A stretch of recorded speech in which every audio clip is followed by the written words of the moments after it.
Hi, everyone. Welcome back. We're about to get in this interview with Bryce here, and we played some Tony Hawk, kind of the remake, but kind of two. Played some Rodney Mullen as a way to talk about freestyle skating, which is part of what Bryce studies, but a lot more. And we'll get into all of that with your interview. You excited? You ready, Bryce? Yes. Cool. Daisy, before I start asking Bryce some questions about his research, Bryce, of course, you're in the music department at Washington University St. Well, Louis. yes. Okay, yes. Cool. Apart from what's your other credit? You are a A graduate fellow. Well, the official title is the Lynn Cooper Harvey Fellow in American Culture Studies. oh, please do the official title on this show. Yeah. Ooh. Ooh, I love it. I love it. Daisy, you want to kick Yes, off this interview the way we normally do it? I certainly do. Let's do it. Bryce, Academy, friends of the show, people who are watching later on YouTube. We know you're there. We see the numbers. We know who you are. Anyway. Know who you are. We know who you are. No, anybody's watching this interview at any point in time in history, you may hear questions that you like, that Bryce laughs at, that we think are really cool, or you might hear responses very thought provoking or something like that. But in the curation of research that we do for the guests, it's not just me and Dom. You might think because you see Daisy and Dom on the show that it's us that does all the work, but that's not true. We have a whole team of internet sleuths who come to us with all kinds of research before we meet to formulate the questions. They turn my dream brain into something that's tolerable for a general audience. And basically, they're wonderful and intrepid and intelligent and beautiful, and they have many, many skills. And we call them our beloved sleuths. So if you hear a question that you like, all that stuff I said before, don't think me and Dom think the sleuths. Thank you, Daisy, and thank you, Sleuths. And with that, I think we're ready to get into this interview, Bryce. So, first question we got for you. What elements of freestyle skating are embodied and what elements are somatic? So I would think the embodied elements would be the musical component because I think to preface what I'm saying, freestyle skateboarding is choreographed to music. So it's akin to figure skating in that it's both choreographed music and it's done purely on flat terrain. And uh, so we try to sort of mimic musical gestures through tricks. So that is the embodied element. For instance, like maybe if we're skating to an EDM song, we want to complement the drop with some impressive maneuvers where there's a not only is the landing done at the drop, but you have the sonic impact of the trick coordinated with that musical moment. So there's this um, convergence of musical and corporal or embodied gesture that's happening. Mm. And by semantic, you mean Or somatic. Somatic. oh, somatic? Sorry if I said that wrong. Yeah. Uh,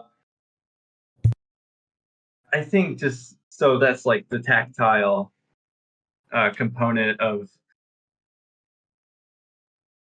yeah. There's the way in which we maneuver across space is definitely um, definitely a factor, but also uh, I think the sort of the dimensions of the board itself mm. really impact what sort of how we um, engage with the skateboard and with the space. So a lot of skaters or sorry, some skaters use maybe a single kick nose, and some use a double kick, and basically choose board dimensions that complement their skating style, and that in turn informs um, how they engage with the terrain. And I don't know if I answered the second part of your question. No, I think you did. Yeah. I think you did. I don't know. I think we gave you. This was a little bit of like a big question because there's two layers that you're identifying in your research, and one is like. But I think you're doing a good job of identifying it with that answer. Yeah, Keep going. I think. Yeah, I think that you're doing. Yeah, you're identifying those two things. Which, if I heard you right in that answer, is like the embodied part is like how do you embody music in a skateboarding performance, and then this other part of it is like how do you physically feel through your senses space You want to and your know what I relationship think? with the board. You want to know what I think were the key words there, Daisy? Yeah. For like embodiment, it was like I believe you said like corporeal, or you said like gestural or corporeal, but I think it's like how do you incorporate? And for somatic, I liked when you said engage. You know, so it's like that's how I was taking it, like the subtle difference between like incorporating something into the understanding of you versus like engaging with like you said tactile too, but like that tactile engaging of like the board dimensions or or like the space you're in. Yeah. So I think that there were very big academic concepts that you were using skating to kind of make understandable. Yeah, and I think this is a short anecdote, but go for it. One of my friends, he knew that the contest space, because he was going to Japan to compete, and at the contest in Japan, typically it's in a shopping mall, and the actual space is smaller than North American and even European contest spaces, and he said that he had to pick out bearings that were rusted, or that would slow him down enough so he wouldn't run into the bearing.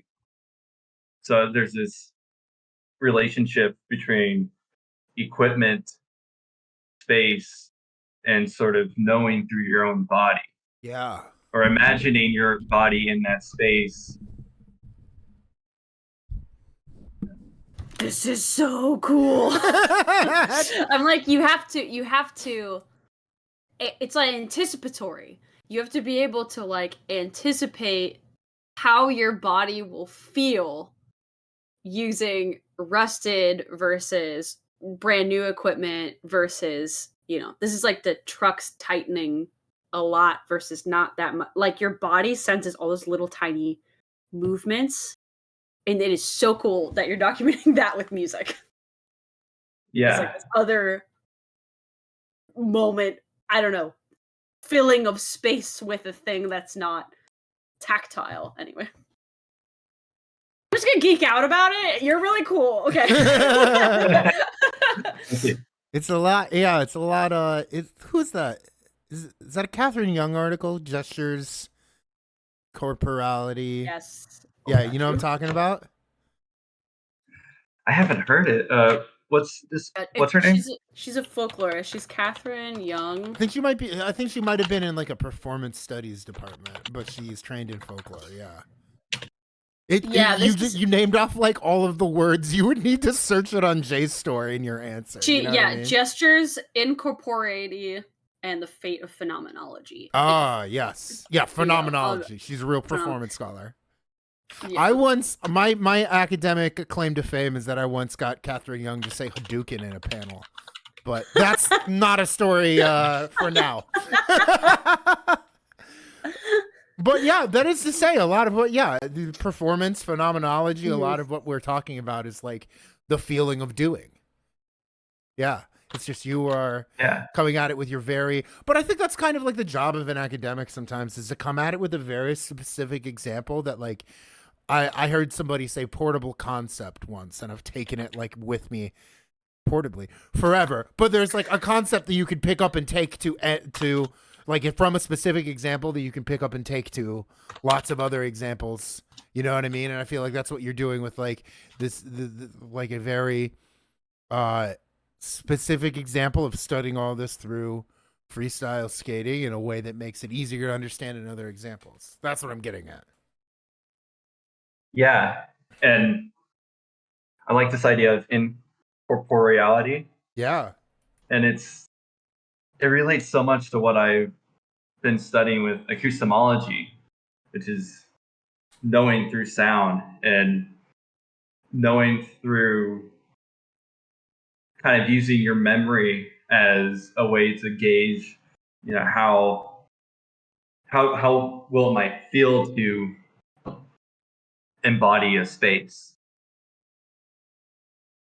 And yeah, sorry, brain's going through a bunch of hoops. Good. I love the way sound feels. It takes up space.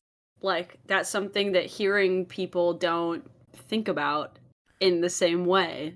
This happened to me the other day. Can I anecdote? Okay, this happened to me the other day because I was like listening to a podcast while playing Zelda, and then I got in like a big enemy encounter, and I paused the podcast and turned up Zelda because I needed to hear the battle. Oh, nice. Yeah. That's like what's the example of the person? There's a woman, I don't remember what this example is, but a person saying turn down the TV so I can smell if the food is done. Oh, my mom is like turn down. Who said that? Turn down the radio. I need to make a left turn. Yeah. yeah, exactly. Yeah, something like that where like you're kind of that's sort of like blending different senses together but enhancing them by, you know, emphasizing one over the other. Anyway. Yeah. We're getting off here. We've gotten off topic, but that is to say you can hear the skateboard like a musical instrument. You can hear when your skateboard's at it too. Yes. Oh my gosh. That is when friend of the show George was on, he had us listen in his first interview question. He had us listen to the sound his trucks made as music, or not trucks, his ball bearings made. That's what I mean to say. Yeah. We could go on this tangent all night. I think there's very fruitful stuff to be examining here, but I think we got to get to our next question we have written for you. And that is it's something else you write about, but what are some of the subcultural politics that are embedded in skateboarding places? So there's a lot, and I'm trying to think about like which space I should talk about, because I talk about a bunch of different skate spaces and the subcultural politics that are specific to those. Mm-hmm. For instance, you have city commission skate parks that are typically built in liminal spaces, like peripheral spaces in the outskirts, city outskirts, underneath bridges, you know, spaces that are unregulated and sometimes criminogenic. So it's like, let's put the skateboarders with the other undesirable street cultures, like in homelessness. And so then you are sort of cultivating a space that both deters and accommodates countercultural behavior. And so there's this there's a politics of exclusion. There's not just a politics of exclusion, but a politics of silencing. You know, by positioning a skate park underneath a bridge, the vehicular traffic above drowns out the sound of skateboarding. And positioning a skate park in the outskirts of a city is kind of deterring skateboarding away from dwellers, and also natural like trees, green spaces absorb sound as well. And so this is a way to kind of dampen skateboarding. But within the skate park itself, there's an entire skate park culture where you see people with headphones on and they're not interacting much. And this is not to say that skate parks aren't sites that cultivate uh, socializing with others and community building, but that you see a lot of people who, and there's a gendered element about this as well, there's a male normative silence. And it's a silence through like headphone listening, through seeing someone do a cool trick, but just look at them and go on and do your own thing. So yeah, there's a lot of doing your own thing happening at skate parks. And it's like the skate park itself is a site where skaters go to escape from the responsibilities of everyday life, school, family. Like this is a safe space for skateboarders to be by themselves. And that is something you see at city commission skate parks a lot. And but then when you look at DIY skate parks, um, these illegal, often you have to be part of a skate crew to even know where it is. Like no one's gonna give you the like these spaces aren't listed on Google Maps. And uh, by limiting these spaces to a crew, you have a very homogenous uh, demographic being represented at that site, almost like an exclusive boys club typically. And I mean, these are like clubhouses, and where people listen to music together. They're not trying to silence themselves from one another because a lot of these people go to the space together. They're really it's a really tight knit environment compared to city commission skate parks.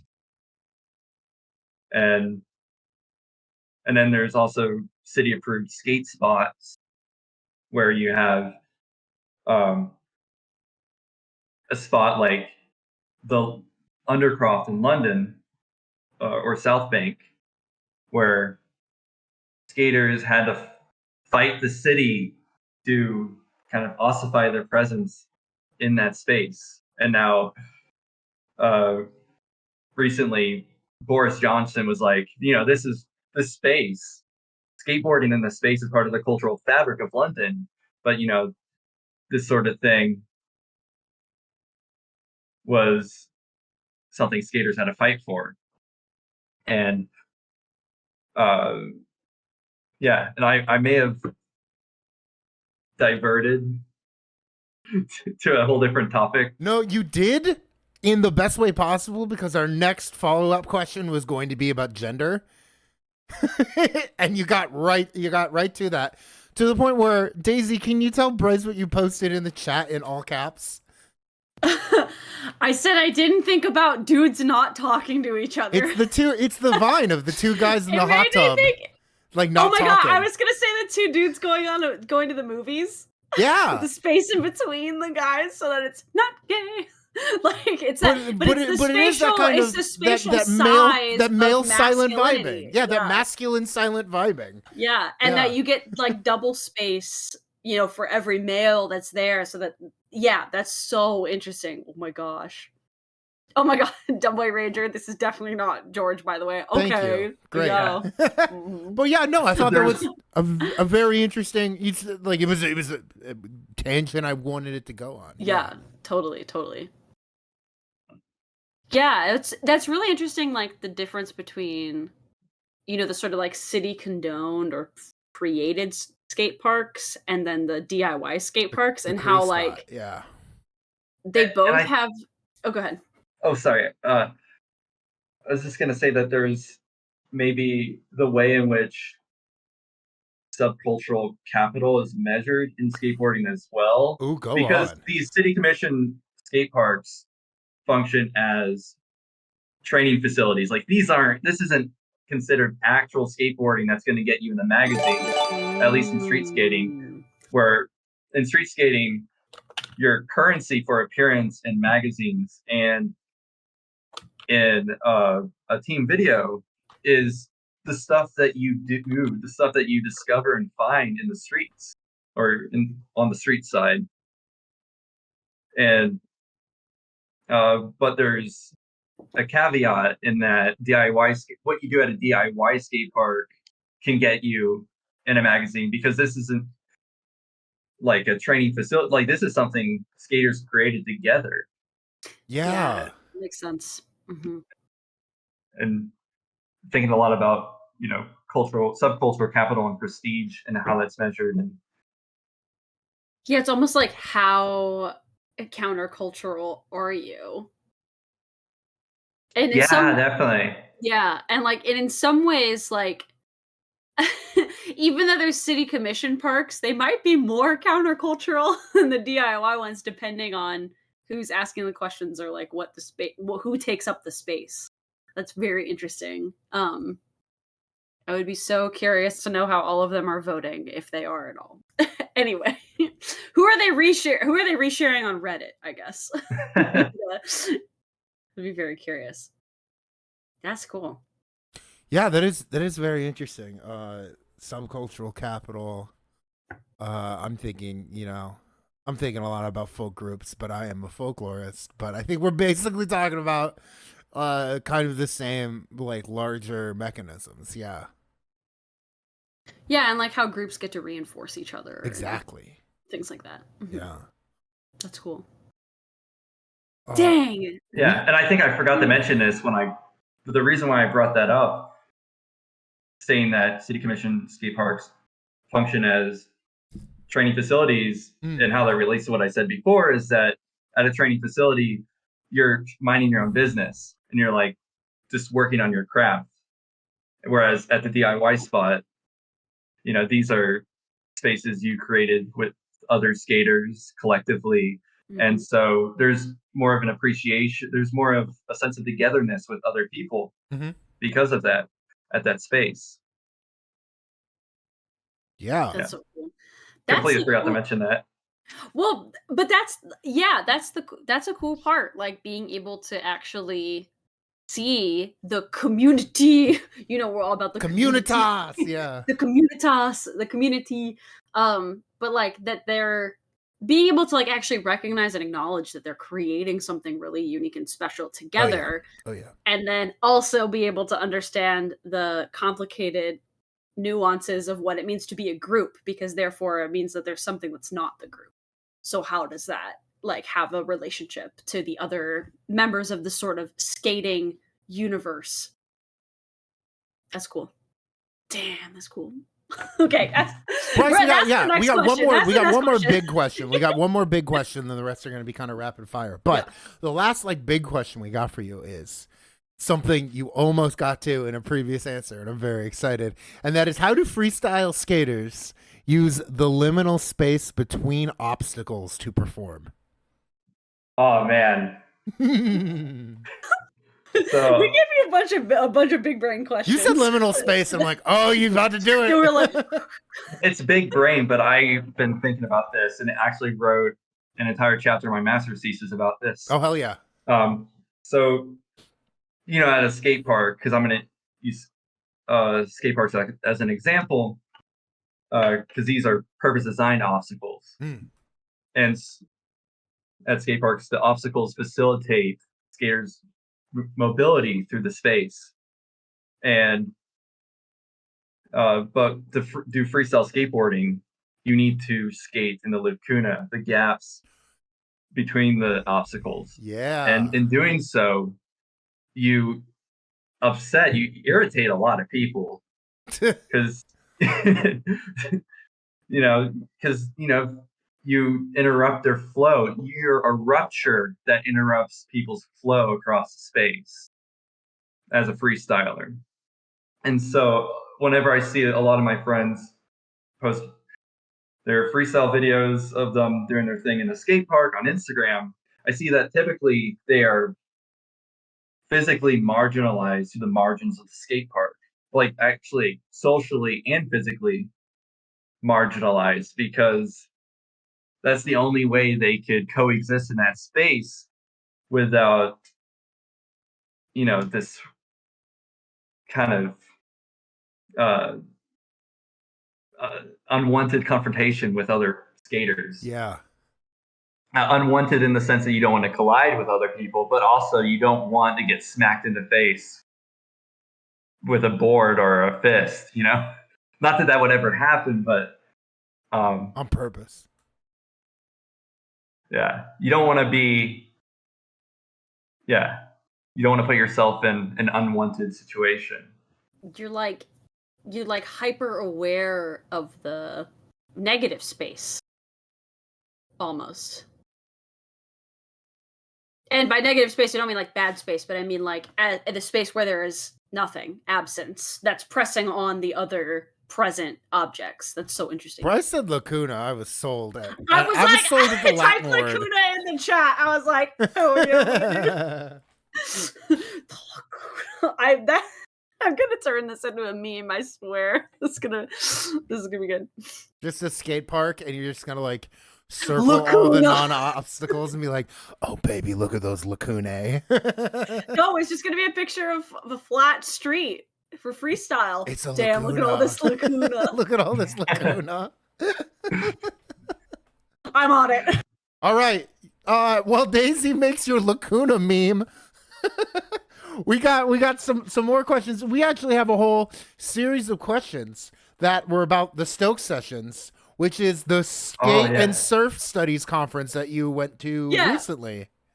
We have normally we do like the big questions and some funzy questions. This one we have like a 1.5, and that's this. We got so many questions about this conference. We had a couple about this conference because this is cool as hell. Okay, first off, do you have like a favorite panel title that you remember? Because we figured there would be a lot of fun panel titles. The one George presented on was amazing. Just the fact that they had a soundscapes panel. That's awesome. And as a sound studies nerd, I don't know. I don't know if I felt euphoria quite like I did when I was at that panel. I was just amazed, enraptured by conference brain is a thing for people like us. Do you remember what their title was called? Oh no, maybe a frozen. Oh no. Oh, wow. rip. Oh, sorry, my computer glitched for a second. You're back. Yeah. Sorry, what was the last thing you said? What was the name of their panel? Do you remember? Skate Soundscapes. Okay. I think. That's awesome. What's the dress code at a skate conference like? I was going to talk about this too. So I packed a formal attire like I would at a musicology conference. Yeah. I just didn't know. I guess I conditioned to associate conferences with formal wear. Same. And then because I wasn't presenting the first day, I was the second day of the conference with my presentation. And, I went to and no one's wearing even a collared shirt. Everyone's just wearing like Thrasher shirts and hell yeah jeans. And so for my presentation, I showed up in a tie-dye shirt, and I was like, this is awesome. I wish every conference was like this. And I not only did I show up in a tie-dye shirt, but also I was all sweaty because I had like a 20-minute session with a lot of the other presenters.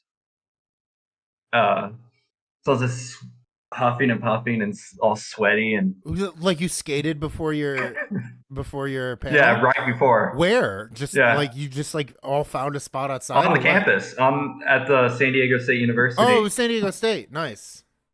Yeah. Great year in basketball.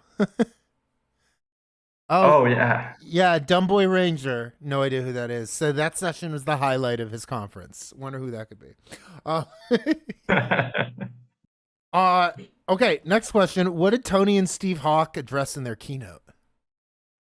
So funny thing, George can tell you this, but I ended up skipping.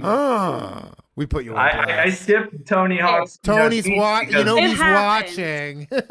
Oh my god, no! I think this happens, and I think it's better. Okay, I never miss Anybody? keynotes. I never miss keynotes. It's really good to go to keynotes. It'll be if the you go to only thing I anything do at on all. one day. It'll be the only thing I do on the one day. But yeah, continue, Days. That's I'm a sorry. good perspective. That's a good perspective as long as the other stuff you don't attend. So decide who you're going to hang out with, attend their panels, and don't go to anything else, and just hang out. So I'm min-maxed like that. Yeah, exactly. You gotta min-max the conference experience. The keynotes are usually pretty good, but also you're forgiven. That is not to say Bryce is not min-maxing a conference because he skated before his panel. Yeah, sounds like he's getting everything in. Well, I missed Tony Hawk's keynote speech because I was having a freestyle session with some of my freestyle friends, and it was really nice. We had a session on Mission Beach, and one of my friends, he was photographer for Skateboarder magazine in the 70s. Cool. And he was also there, which is pretty rad. So I was gonna go to the Tony Hawk thing, but then I was like, I'm having so much fun skating, and I'm pretty sure Tony Hawk would have. Yeah, he wouldn't have had a problem with it. He wouldn't have it any other way. And you are the third scholar we've had on the show who also skates, so we're making this I think it might officially be tradition that we ask you this question. Is Tony Hawk a cryptid? I've heard this question before. Did I hear this question on... Did you ask George this? We asked George this. We also asked TJ Smith. Yeah. We ask everyone, every scholar who skates this question. Every scholar who's a skateboarder. Do you agree or disagree? Encrypted in... Okay, I got you. Because another interest Daisy of mine studies is cryptids. stuff. Yeah. That's where I enter the embodiment. That was their thing. master's is about cryptids. Yeah. Yeah. But a cryptid is like a creature or being with contested existence. I think that's the key. Yeah. So I think maybe Tony Hawk doesn't count because Tony Hawk doesn't really have. Every story you hear about Tony Hawk is that people didn't realize they met Tony Hawk until a day later. He's at least a legendary figure. Yeah, and maybe it has to be a non-human being also. Okay. Like maybe. Officially like a hybrid at most. Tony Hawk like Sasquatch is like he's not Bigfoot enough. Okay. Yeah, like maybe he's not quite inhuman enough. If we can start talking to like reptilian people and like part of Tony Hawk's thing about not being he's a bird. He's a bird person. Come on, Daisy. Yeah, he's bird person. I know that reptilian man. I don't know, but I'm not saying that he's not human, but I do know. Maybe a year ago, he broke his leg really badly, and I've seen recent footage of Tony Hawk skate like a maniac. Whoa! At almost 60 years old. You're making compelling arguments for him being some sort of monster man. It doesn't have to be inhuman. Perhaps it could be more than human, or beyond human, or superhuman, if you will. I don't know if you're trying to convince me, Bryce, but you're convincing me. Tony Hawk is some kind of monster. He's some sort of legend. Okay. Officially, jury is still out on the existence existence of Tony Hawk, but yeah, it sounds like officially. I mean, it sounds like you've met people who you have friends of friends who saw him, but you've never seen him in person, right? No, never seen him. Interesting. The plot thickens. Interesting. Okay. I got a next question for you, Bryce. You're scheduled to compete at a freestyle skateboarding event in Japan, but another skater has already claimed Cotton Eye Joe as their song. What do you choose as your song? This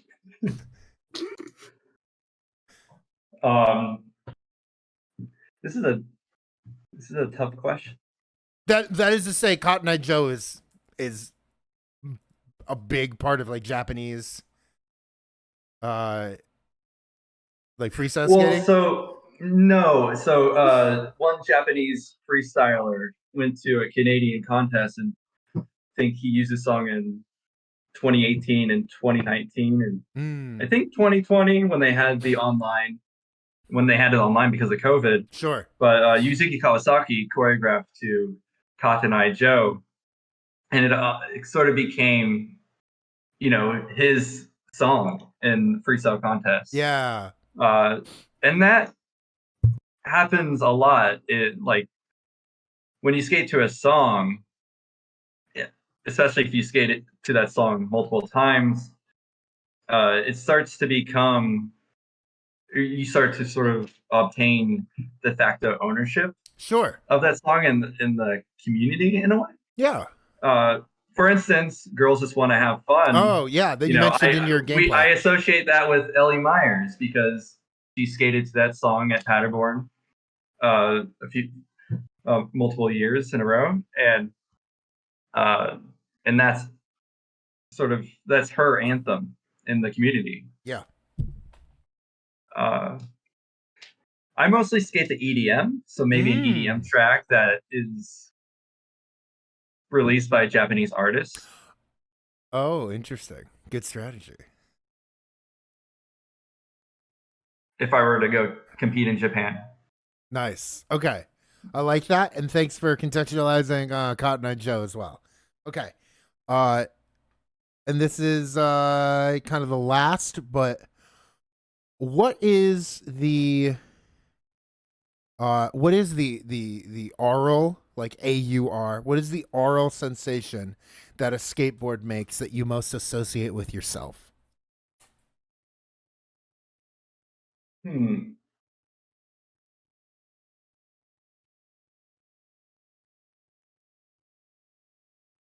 I'm trying to. There's multiple like sonic patterns that I associate with myself. Oh, get into these multiple sonic patterns. So I guess I talked a little bit about the convergence of musical and corporal gesture and how like that sonic impact. So I do like this trick called the broken fingers, which has a very aggressive smack because I don't know how to demonstrate the trick with a tech deck or that sound with a tech deck. Oh, sure. But there's a characteristic smack you said in the middle. Yeah, when the board goes like just smacks into the concrete, I do that a lot. I'm thinking also about a Casper to Casper. You have a scrape, like a really satisfying scraping sound, followed by what I just call the landing sound of the four wheels impacting the ground. I guess I'm just going in the sounds that satisfy me when I hear them. Yeah, I think that's a good way of doing it. Yeah.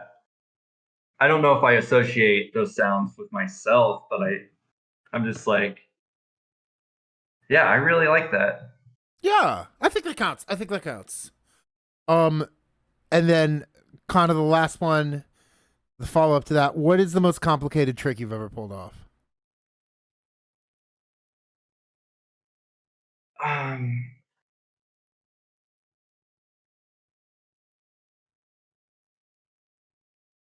For me, it's probably so it's a trick my friend Nick Ballou pioneered. It's a combination of two tricks. Okay. And he calls it the Butterfingers because it's a combination of a trick called the Butterflip. The Butterflip, and yeah. the Broken Fingers. And it's done from like, so you're in toe side rail, right? Mm-hmm.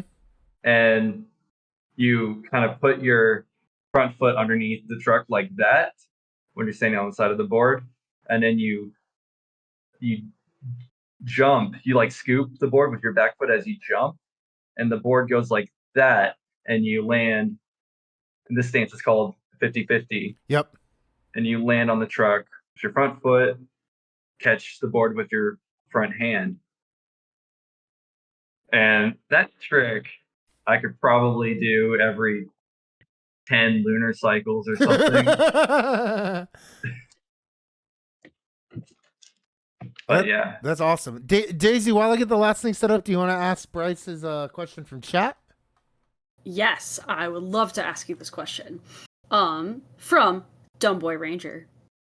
Not George. Friend of the show. Or not friend of the show. Not friend of the show, George. If you could pick one genre of music to associate with street skating and one for freestyle skating, what would it be? Just like overall genre. Which is maybe this make me think about what we were talking about earlier when we were listing the score, the musical score of Tony Hawk Pro Skater. This is a really difficult question to answer, and I don't think I can give you a straightforward answer because I associate freestyle skateboarding with, all music. I think it transcends genre and style boundaries just because people are skating to 1980s New York death metal or something, and someone's skating the hip hop, and I'm over here skating the EDM, and you have some people skating the blues or R&B and country music. So it's I associate musical styles with skaters, not subdisciplines of skateboarding. That's interesting. And with street skating, I think it's the same thing. Because not that I associate musical styles with, songs that a skater will use in a contest, but that when I see a skate part or a skate video part, I associate that song with the skater. Which makes a lot of sense because that's kind of like thinking about, I don't know, schools of theory or kinds of relationships that philosophies that you follow under a sort of like different individuals or collections of individuals bring along something that they have that's unique to that particular practice of whatever the thing is that you're doing. So it makes total sense that you'd be like, oh yeah, I follow like the moves of this guy more than this guy. And maybe it's regionally associated. Maybe it's, just personality associated, whatever it is. That makes a lot of sense that like the figures would hold more of the like musical influence than like the genre of skateboarding as a whole. That's cool. Yeah, chat wants.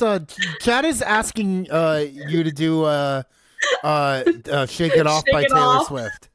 That would honestly be kind of awesome. Can we get? I'm sorry. I'm going down like a drag like skateboarding rabbit hole of what does camp skateboarding look like? Stacking like up skateboarding camp? No, like the performance. Like genre of camp. Yeah, like what would that look like? I don't know. It's like my brother used to always say when we were younger that if you could actually ollie if you could do it over a milk carton. So I'm like, what is it, like 17 milk cartons and you just flail over? Okay, anyway, we're getting off. Dumbboy Ranger says you might have invented a new genre here, Days. Do I have to compete now in a skate competition? I'm just picturing all like freestyle skating to all the iconic like drag songs. You know what I mean? Nails, hair, hips. Exactly what I was thinking. Exactly what I was thinking. That and the I'm going straight for the castle. Yeah. That would be really fun. Yes, go off, skate queen. I don't dance, I work. I don't talk, I slay. Hell yeah. Yeah, I've skated the Lana Del Rey in the contest. That's cool, and also Lana Del Rey's Born to Die. Oh, of I course. love that. I think it's time to go into our last segment of your interview. And Yes. Bryce, if you haven't already hit watch stream, Oh, it's time for you to watch stream. That is to say, Daisy, you got a question, don't you? Have you ever made a tier list before? no. Explain what he's about to do, Daisy. I see some of my friends. Oh, for real? On a Oh thumbnail, my God. thumbnail Okay. version. Okay. Well, let me explain it and then tell us as we go because Yes. that's so cool. So a tier list is something that comes from fighting games on the internet. It's a way to rank characters, but most of the time lately, in this era, the last 5 years, people use it to rank things in everyday life, which is something that folklorists love. We love everyday life. We love pop culture. We love things that make people really enthusiastic about being. So this is a scale that and a tier list specifically that we have designed for you about freestyle skate tricks. And on a scale from S to D, S being like superior, super, the best. Above 100. Above 100, all the way down to D, which is like dumpster fire, dirt, garbage. Please rank freestyle scale skate tricks. And I'll go one by one through these thumbnails, yes. and you and you rank them, okay? Yes.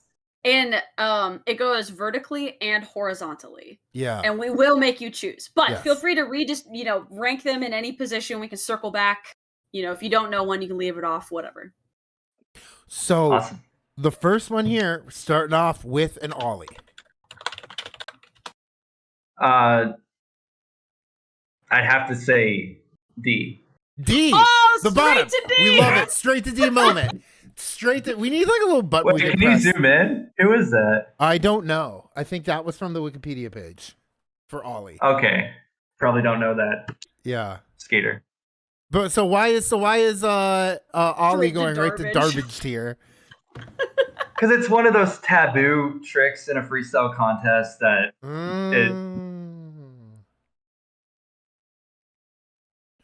What makes it? What's taboo about it?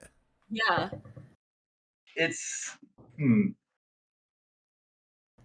I guess it's so there's flatland. There's like flatland skateboarding, which is sort of doing tricks that people will do off like in street skateboarding, but just on flat. Mm-hmm. And ollie based tricks are deemed more are deemed flatland skateboarding tricks instead of pure freestyle. Got it. So there's sort of a distinction there. Oh, kind of like this meme Daisy made. Damn. Oh wait, I did another one with Bryce specifically also. Oh my god, I'm not ready for this. Daisy's making memes. Okay, Daisy's making memes. All right, next one. I made a meme of you. Oh god. For your indulgence later. Next one, Bryce, and I know enough to call this an ollie kickflip. I'd say D. D. Whoa! D below D. Bottom D. of D or top of D? It's fine either way. Okay. But for similar reasons. Yeah, just ollie based tricks for me. Not cool. it. I'm glad we have this base, because I think those are the last two ollie tricks that we've got, and we're gonna move into some other territory. So this next one, do you call this? I feel like you said 50-50 earlier. Do you call this 50-50 pogo? What do you call this? Oh, can I zoom in? I can zoom. How do I do this? Dom can zoom in, but you can't. If you click just on the stream itself, like that video screen, you can make larger. You can pop it out if you want and zoom in. But yeah. So we've got my man's right foot on the truck. That looks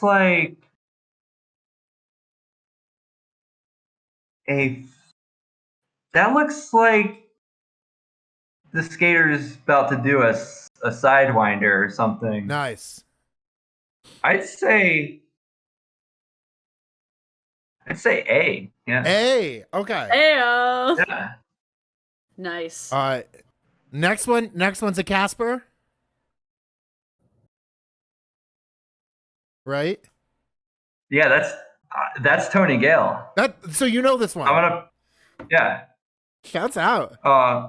Shouts out to Tony Gale. Shout out Tony Gale. I'd say A as well. Now, is it top of A or bottom of A? What is the hierarchical structure? Like It's like just the top left hand corner is the highest, so it goes both horizontal, but you're also reading it left to right. You know what I mean? I think that's fine. Yeah. Okay, like that. Cool. And next, in my opinion, the iconic one. Not to influence you, but this is the handstand.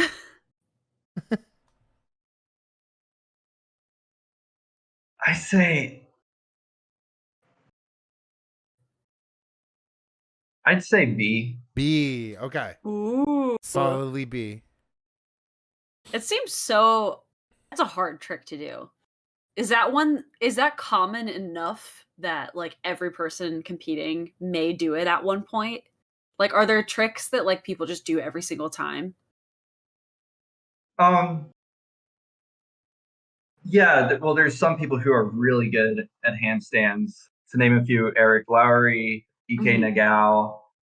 Just they have a lot of great variations. So it's just a pure handstand. Is kind of mundane in a way. Oh, sure. People have gotten Yeah, so fancy now. Yeah, it's like they can. It's a particular variation or how you flip out of it that makes a handstand impressive. That's true. Yeah, That's true. that makes sense. I was like, at least do a splits for me. At least do a backflip out of it. Yeah. All right. Next up, are we calling this a primo? No, that's a rail stand. Rail stand. Okay, that is a rail stand. And is that Daniel Trujillo? I don't know. I know that's a. Looks like it could be, but I don't know. Oh, he came up on. Did we watch his video when George was on? Is that the video you sent? No, I think that was Marco Sassi. Marco Sassi, no, yeah. it was a Daniel Sassi. Trujillo, Yeah. I feel like he brought up, and I would be the joke, oh, the bassist for Metallica. But I think that's just a common enough name. Anyway, yeah. where are we putting this one? I'd say C. C. Oh, okay, Ooh. okay. I also love how you can like recognize people like from the knee down. What an incredible And skill! from the blurry I'm not knee down. I'm not 100% sure that's Daniel Trujillo, but I kind of recognize the boards that Yeah. That's so I know cool. people have ridden Oh in my the God. past. You're making me think now. I want to know about the relationship between boards and tagging. Okay, that's a question for later. That is a question for later. We are in the middle of a tier list, Daisy. That is a question for later. Okay, next up. As Daisy's sign says, this is a wheelie. Yeah. Man. I'd say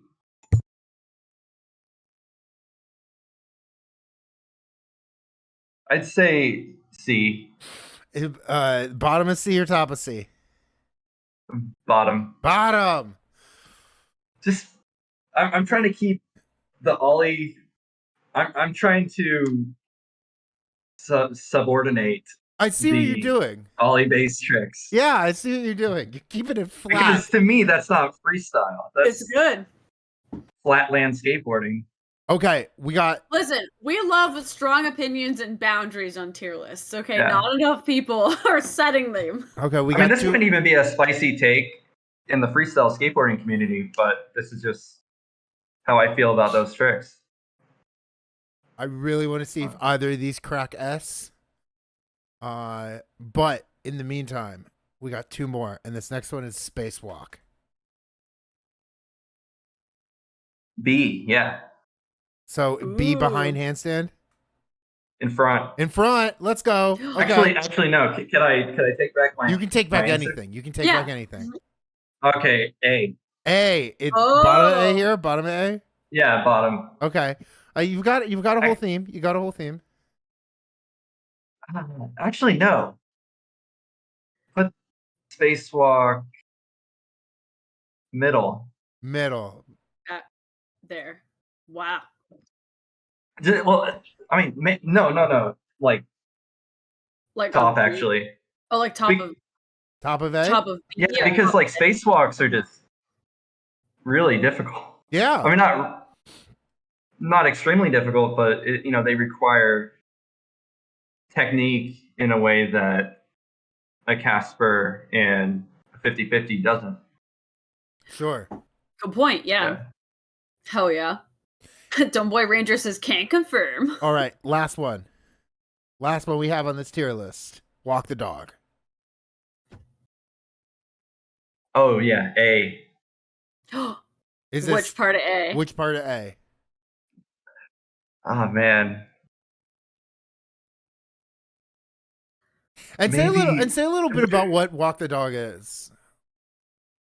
Because this is a cool one. Yeah. Walk the dog is where it's a basic footwork maneuver where, wait, can you see? We can see. Yes. Yep. Yes. Perfect. So basically, That's good. I Ah! lost my tech. Hell yeah.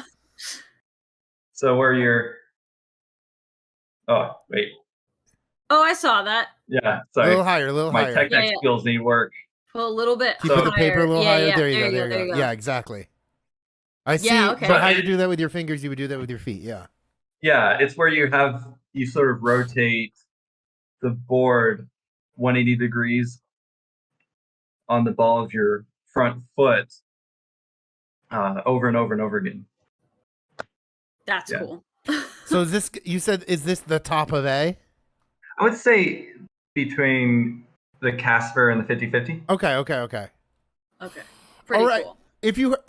Since you didn't get an S, we can do this. What is something that would make it into S tier?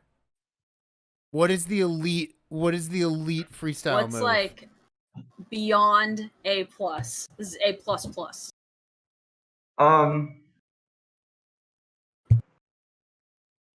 Maybe like, and it will be difficult to like show this with just a thumbnail, but a hang 10 spacewalk. That's the hardest trick I've ever attempted. Hang 10 spacewalk. Yeah, you gotta look up a picture of that. You got. Well, I'm just about to write it, but you gotta show us on the tech deck. Can you show us on the tech deck? I could show you. I can't even balance. I can't even do a hang 10 on the tech deck. Let's see. This is such a weird setup for tech decking. So it's it's like you're in a hang 10 position, or you're in a hang 10 nose wheelie, and you're doing a spacewalk. I get it. Okay, I just looked up an image of it too. This is like the same for hang 10 in surfboarding, where you go to the nose of your board and your arms are like in the air. You're like hang 10, right? And you're just going on the front wheels or on like the front weight of the board. Yes. That's cool. Awesome.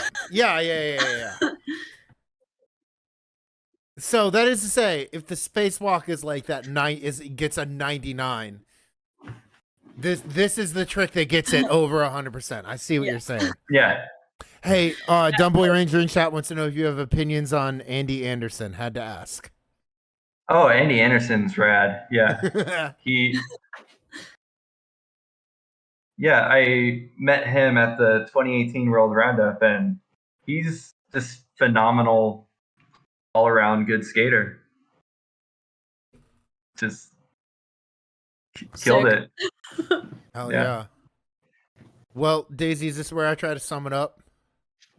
We can try. Oh, I think I got you. Mm-hmm. Oh, you do? Okay. Yeah, here's your official Bryce Noe freestyle skate tricks tier list. And on a scale from S to D, how much are you doing while staying on the ground? Oh, that's pretty good. I think that's how you contextualize it.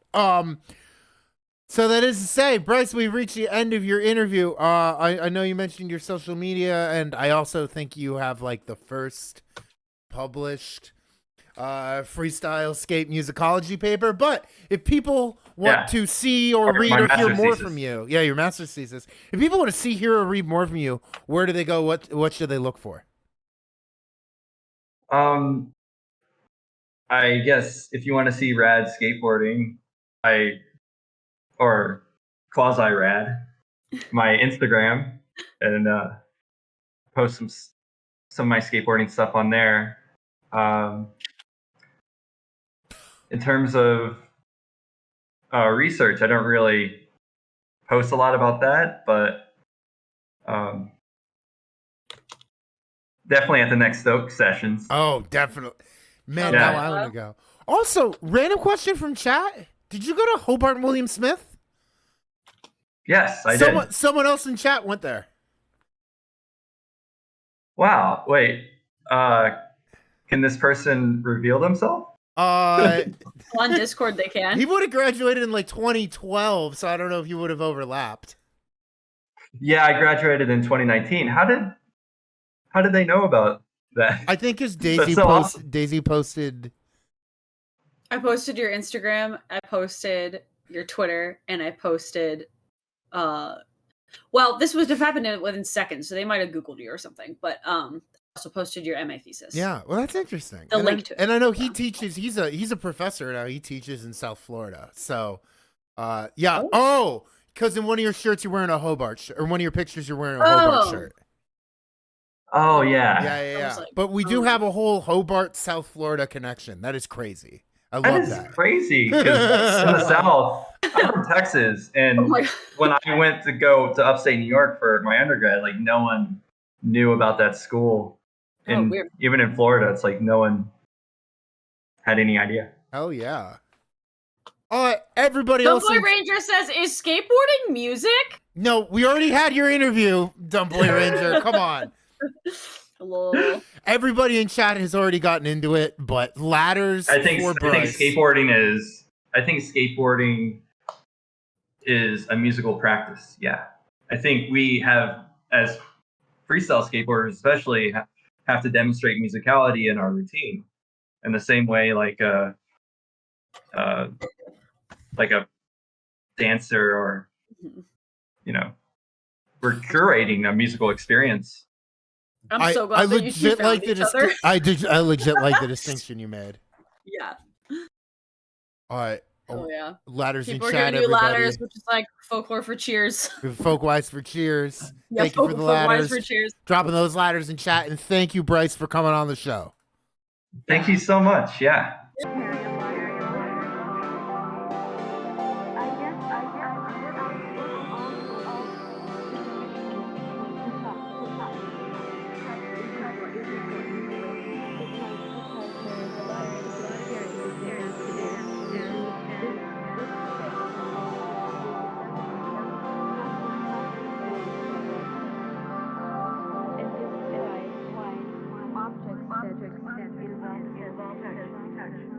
Have emotional. Quilts have had meaning on many levels. Making quilts helped me to get a sense of my own space, sense of finding my way, sense of really working my way out of the labyrinth.